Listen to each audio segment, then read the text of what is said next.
toute vie qu'on connaît est cellulaire, est constituée de cellules.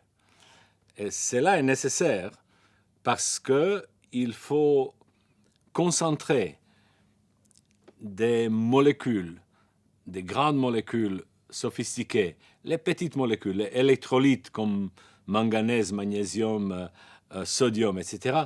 Il faut que ça soit très concentré afin que cette machine biologique marche, pour que la biochimie, cette usine à milliers de réactions biochimiques, soit efficace. Il faut concentrer. D'où la forme de la vie qui est cellulaire. Donc, au moment où la membrane cellulaire devient perméable, des tas de bonnes choses, de petites molécules s'en vont et la cellule est morte. Le diagnostic de la mort cellulaire, c'est qu'elle n'est plus cellule, que c'est un passoire. Tout se dilue et c'est la fin de la vie.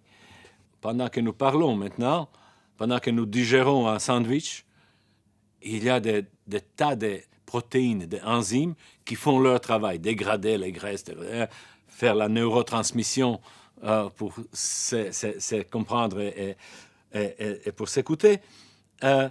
Donc, la vie est la fonction. Et la fonction, ça sont les protéines, les molécules fragiles, très spécifiques et efficaces.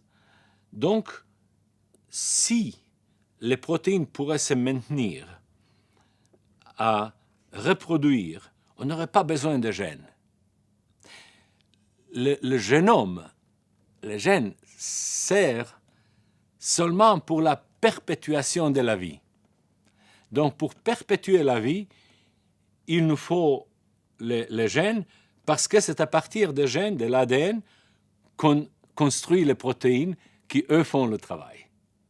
Donc, du point de vue de la vie, comment arrêter la vie instantanément en arrêtant les protéines.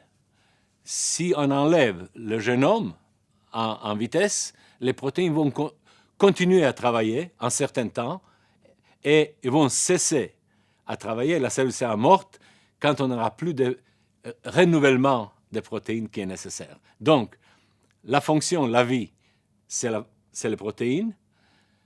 La pérennité, la perpétuation de la vie, c'est les gènes, parce que sans eux, il n'y a pas de renouvellement des protéines.